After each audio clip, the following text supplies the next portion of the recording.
어서 오세요. 쉐런네 책방입니다. 반갑습니다.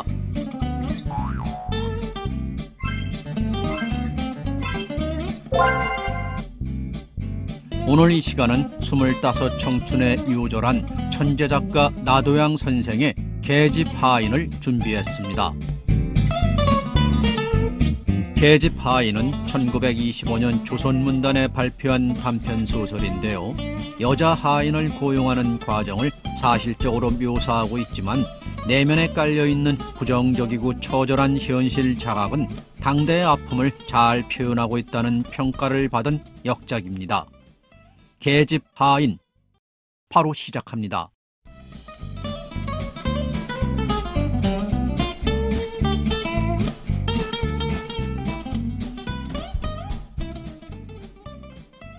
박영식은 관청 사무를 끝내고서 집에 돌아왔다. 얼굴빛이 조금 가무스름한데 노란빛이 돌며 멀리 세워놓고 보면 두 눈이 쑥 들어간 것처럼 보이도록 눈 가장자리가 가무스름한데 푸른빛이 섞이었다. 어디로 보든지 호색하는 사람이 아니라고 할 수가 없는 30 내외의 청년이다. 문에 들어선 주인을 본 아낸 웃었는지 말았는지 눈으로 인사를 하고 모자와 웃옷을 받아서 의거리에 걸며 "오늘 어째 이렇게 일찍 나오셨소?" 하며 조금 꼬집어 뜯는 듯한 수작을 농담 비슷이 꺼낸다. 영식은 칼날을 떼면서 채경 앞에 서서 "이러긴 무엇이 일러? 시간대로 나왔는데" 하고 피곤한 듯이 약간 상을 찌푸렸다. "누가 퇴사 시간을 몰라서 하는 말이요? 그럼 오늘은 밤을 새고 들어오질 않았으니까 말이에요." 영식의 아낸 구가정 부인으로 나이가 1~2살 위다. 거기다가 애를 여럿 낳고 또 시집살이를 어려서부터 한 탓으로 얼굴이 몹시 여윈데다가 몸에 병이 잦아서 영식에게 대면 아주머니 뻘이나 돼 보인다. 그런데다가 히스테리 기운이 있어 몹시 질투를 하는 성질이었다. "내가 언제든지 밤을 새우고 다녔소. 어쩌다가 한번 그런 때가 있지." "어쩌다가 무엇이요? 난 뻔뻔스러워도 그런 말은 할 수가 없겠소." "무엇이 뻔뻔하단 말이요? 어제 저녁 하루밖에 더 새고 들어왔소." "무엇이요? 아이고 기가 막혀. 그저께는 새벽 5시에 들어왔죠? 또 지난번 공일날은 7시에나 들어오지 않으셨소?" 영식은 찡긋 웃어 굴복한다는 뜻을 표하고도 그래도 버티어 보느라고 "그때야 연회에서 늦어서 자연히 그렇게 되었지 내가 일부러 그랬나?" "저런, 걸핏하면 연애니 하고 아무것도 모르는 구식 여자라고 속이겄다. 그렇지만 난 못 속여요. 그 이튿날 당신 양복 주머니를 보니까 하이칼라 향수 냄새가 나는 여자 수건이 들었는데 그래?" "수건이 있기로 그렇게 이상할 건 없지. 요리집에서 기생의 수건을 술김에 넣어온 게지." 이 말을 듣더니 주인 아낸 서랍을 와락 열더니 꽃봉투에 넣은 편지 한 장을 쑥 내놓으며 "이것도 요리집에서 술김에 넣어준 손수건이요?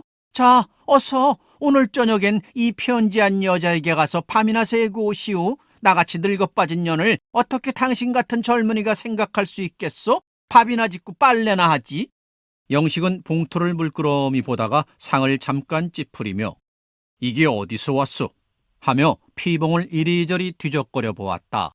주인 아낸 소리를 포달스럽게 톡 쏘아서 "누가 알아? 그것을 날더러 물어본단 말이오? 저런 사내들은 능청맞단 말이야. 편지하라고 번지수 알켜줄 적은 언제고 지금 와서 시치미를 딱 대고 어름어름한다." 영식은 아무 말도 하기 싫다는 것 모양으로 입을 다물고 있다가 "편지 보낸 사람의 주소와 이름이 없으니 누군 줄을 알 수 있나?" 속으론 벌써 알아챈 것이 있으나 부인이 옆에서 감시를 하므로 어물어물하는 수작을 한다. "보내는 사람의 주소와 이름은 쓰지 않은 것을 보면 주소나 이름을 말할 것도 없이 안다는 뜻이 아니요? 어서 반갑거든 그대로 반갑다고 그래요. 다른 사연이 있겠소? 오늘 밤에 오라는 것이겠지." "아따 폭도 그러네. 편지를 1~2장 받는 터가 아니요. 어떻게 안단 말이오? 하지만 누군진 몰라도 남에게 편지를 하려면 자기의 이름과 주소를 쓰는 법이지. 아니야, 도로 우체통에 넣어버려.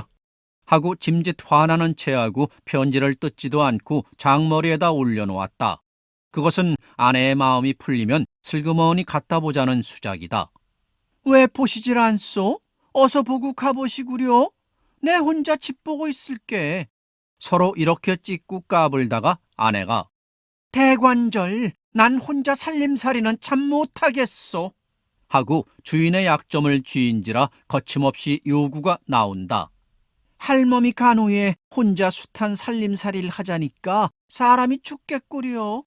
왜 사람을 하나 얻으라니까 얻지 않고 그래? 사람이 어디 그렇게 입에 맞는 떡처럼 있어. 그래도 수소문하면 있겠지. 그런데 날이 이번엔 아내 쪽이 수그러지며 말소리가 공손해진다. 왜 그러우? 하는 영식의 얼굴엔 위험을 꾸몄다. 오늘 박주사 댁이 와서 사람 하나를 지시하마 하였는데 당장이라도 불러올 수 있다고. 자식도 없고 서방도 없는데 일을 썩 잘한대. 하며 주인을 타이르기에 전력을 다하다시피 한다.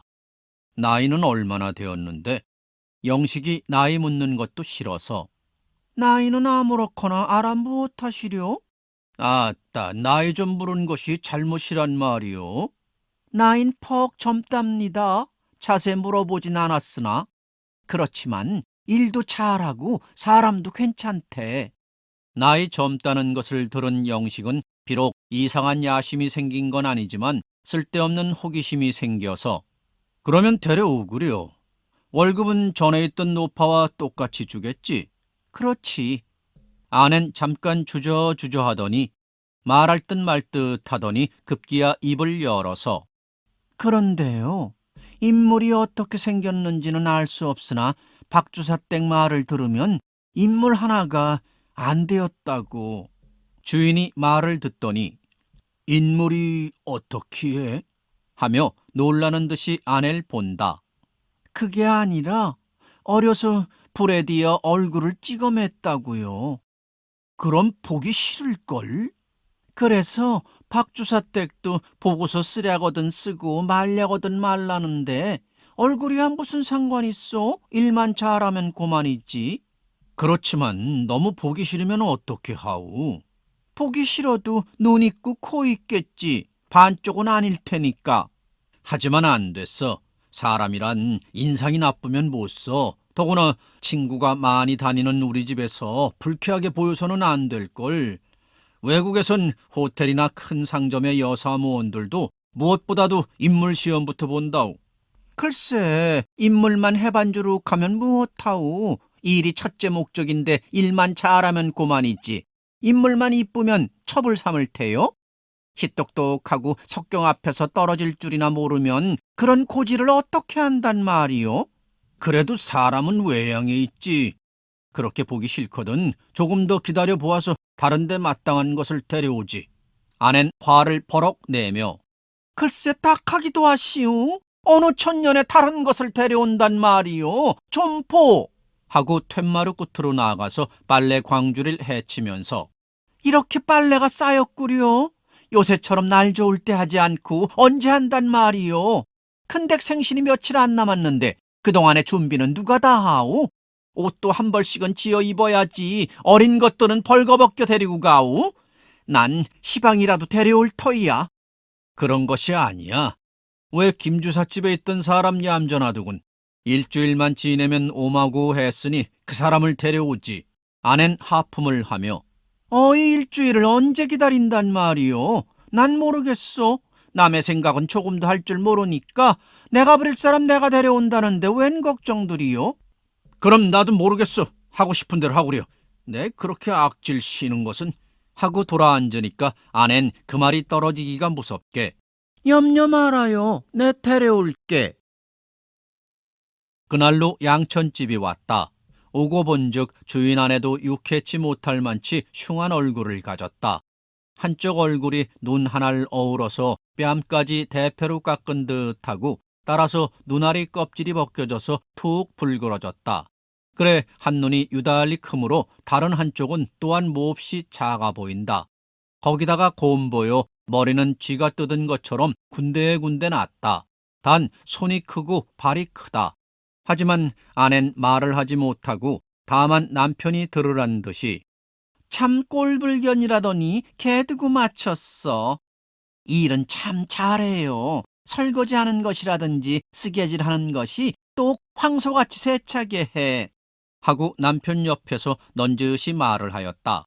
주인은 그 말을 들은 채 만취하고 신문만을 보고 앉아있다. 며칠이 지났다. 양천집에 흠이 나타나기 시작하였다. 시골서 아무렇게나 자라난 데다가 이리저리 떠돌아다녀서 배운 것 없고 본 것이 없어서 어른아이 알아볼 줄을 모르고 말버릇이 없다.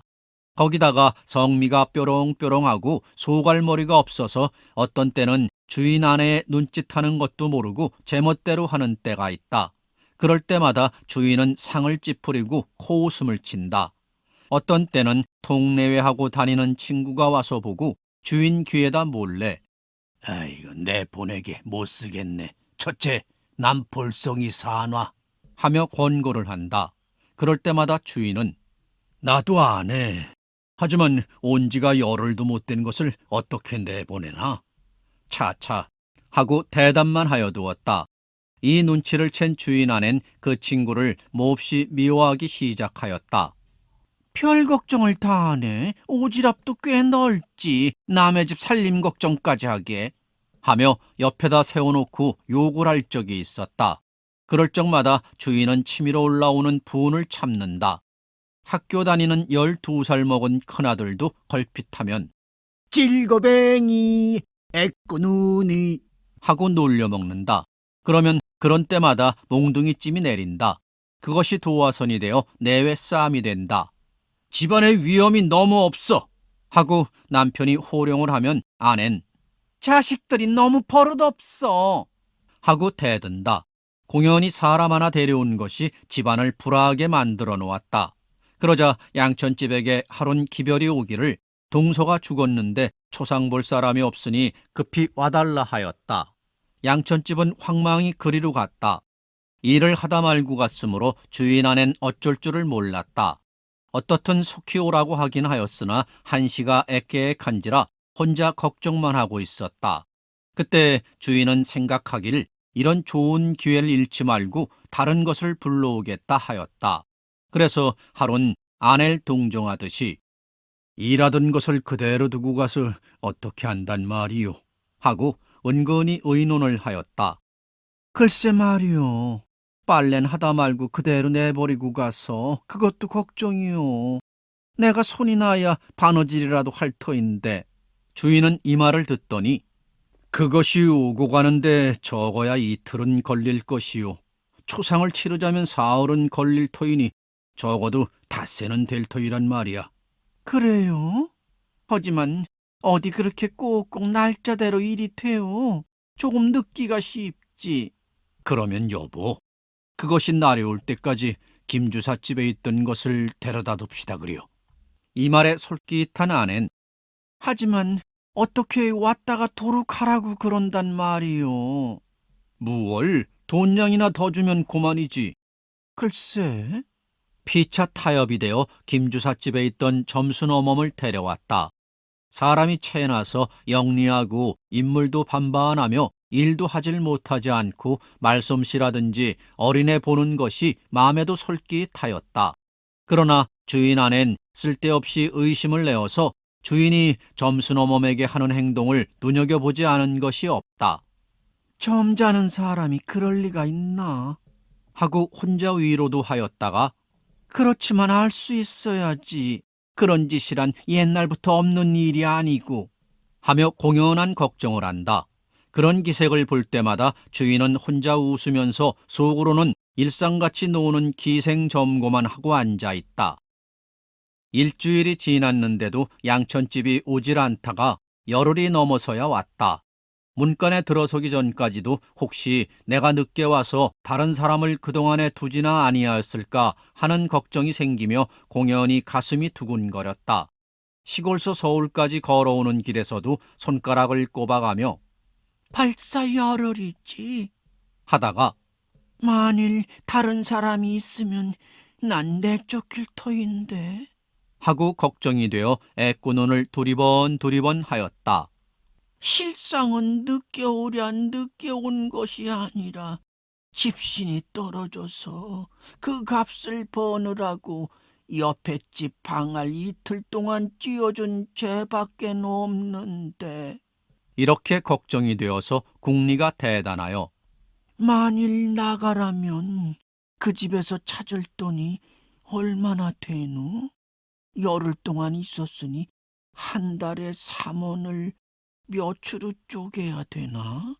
하고 길거리에 앉아서 모래알을 30개 주워가지고 단량 열량하고 30분이 넘도록 셈을 보아서 일원이란 것을 발견은 하였으나 그래도 자기의 구구를 믿을 수가 없어서 어떤 주막에 들어가 여보 영감님, 하고 사정 이야기를 하고 자기 구구가 맞았느냐고 물어보았다. 그 늙은이 역시 한참 있다가 꾸물꾸물하더니 이양 그런가 보외다. 하고 몽롱하게 대답을 한다. 기연가 미연가 하여 반신반의로 어떻든 이론은 주겠지 하고 서울까지 왔다. 문을 열고 들어서니까 낯선 사람 하나가 밥솥을 씻는다. 두 사람의 눈이 마주칠 때에는 마치 고양이가 쥐 노리듯 무섭고 암상스러운 질투의 광채가 두 눈에서 번개처럼 번뜩이었다. 서로 자기의 지위와 자리를 빼앗기지 아니하려고 경계를 하였다. 어서 오게. 주인 아내가 나오며 왜 이렇게 늦었어? 하는 소린 풀이 없고 쌀쌀한 듯하게 양천집 귀에 들렸다. 급히 볼 일이 있어 늦게 왔어요. 무슨 볼 일이 그리 급했담?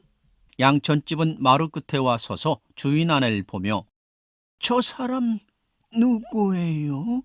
하며 부엌을 가리켰다. 새로운 사람이야. 양천집은 얼굴이 빨개졌다. 그리고는 얼마간 아무 말이 없다가 속으로 헤아려 보았다. 저 사람은 자기보다 우선 인물이 곱다는 것이 여간 셈이나지 않았다. 또는 자기처럼 투박한 시골 사람이 아니란 것이 셈이 났다. 어떻든 달이나 좀 쉬게. 그러고 되는 대로 결말을 내줄 터이니. 처음 온 양천집과 나중 온 점순어멈 사이엔 암투가 시작되었다. 그 암투는 결코 상대자를 해야 하는 것이 아니라 자기의 힘과 정성을 다하여 주인에게 잘 보이려는 것이었다. 점순어멈이 밥상을 보면 양천집은 설거지를 하고 양천집이 마당을 쓸면 점순어멈은 말을 훔쳤다. 방이 끝나면 세간을 닦고 먼지를 털면 물을 뿌렸다. 네가 하면 내가 한다. 서로 격금내기로 하는 바람에 좋아지기는 주인밖에 없다. 나중엔 주인의 구두 닦이며 뒷간까지 말끔히 쓸어놓았다. 그날 저녁 주인 내외는 서로 앉아서 의논을 하였다. 어떻게 해야 좋겠소? 글쎄, 하나는 있던 것이니까 박절이 가라 할 수도 없고 또 나중 온 것은 며칠 되지 않았는데 어떻게 가라고 해요? 하지만 제가 가서 늦게 오기 때문에 사람을 둔 것이지 제가 속히 왔어도 두어 하고 전것을 내미는 말을 하였다. 그렇지만 나중 온 것은 나리 말씀과 마찬가지로 임시로 두기로 하지 않았소. 하며 아낸 전것을 그대로 둘 의향이다. 아따, 그때는 그랬지만 사람 둘을 놓고 보아요. 어느 것이 나은가? 사람이야 둘이 다 괜찮지? 무엇이야? 둘이 다 괜찮다니. 그래, 얼거뱅이 찌꺼뱅이에다가 악상군이요. 또 보고 배운 것이 없는 것과 인물 얌전하고 말솜씨 있고 사람 영리한 것하고 똑같단 말이요. 언 말을 해도 조금이나 동에 닿는 말을 해야지. 그렇지만 경우가 그렇지 않소. 아, 경우가 무슨 경우야? 내 돈 주고 나 사람 쓰는데 내 마음에 들면 두고 그렇지 않으면 내보내는 것이지 경우가 다 무엇이야? 이렇게 싸우다가 결국은 돈소리에 아내가 고개가 숙여지기 시작한다. 남편은 증을 와락 내이면서 아따, 마음대로 하구려. 난 그런 돈을 낼 수가 없으니 나중 것을 두든지 먼첨 것을 두든지 멋대로 하오. 하고 돌아 들어 눕는다. 아낸 남편을 타이르려고 그렇게 화까지 내실 것이 있어요. 좋을 대로 하지. 그 이튿날 점순어멈과 양천집은 아침을 해치르기 전에 주인 앞에 서서 간택하길 기다렸다. 영리한 점순어멈은 벌써 자기가 승리자인 것을 알아채고서 나리 처분 대로 하시지요. 하고 금치 못하여 나타나는 기꺼운 빛이 얼굴에 보이고 양천집은 자기 자리를 빼앗긴 것이 분하여 제가 있어야 옳지요. 제가 다니러 간 새에 저 사람은 임시로 와 있었으니까요. 하고 잡았던 것을 빼앗기는 사람이 그것을 빼앗기지 않으려는 듯이 억지 겸 변명을 한다. 그렇지만 주인은 엄연히 서서 자넨 가서 오지 않았으므로 저 사람을 둔 것이지 자네를 내보내려고 그러한 것은 아니야. 그러니까 오늘부턴 둘 수가 없으니 용량히 하게. 점순어멈은 북받치는 즐거움을 이길 수가 없어서 돌아서 싱긋 웃었다. 양천집은 눈물이 그렁그렁하여 그렇지 않습니다. 저 사람은 제가 올 때까지 잠깐 와 있던 사람이요. 전 처음부터 있었으니까요. 그러니 어쨌단 말이야. 난 더 말할 수 없어. 하고 사랑으로 나아갔다. 주인 안에도 하는 수 없다는 듯이 나리께서 그렇게 말씀을 하시니 나도 할 말이 없네. 짝짝이 눈에서 눈물이 흐르며 그는 마지막으로 힘있게 하는 소리가 그러면 제가 받을 돈이나 주세요. 하고 손을 내밀었다. 그것이야 그러지. 하고 아낸 돈 1원과 약간의 은전 몇 푼을 갖다 쥐어주며 자, 미안하니 신이나 한 켤레 사신께.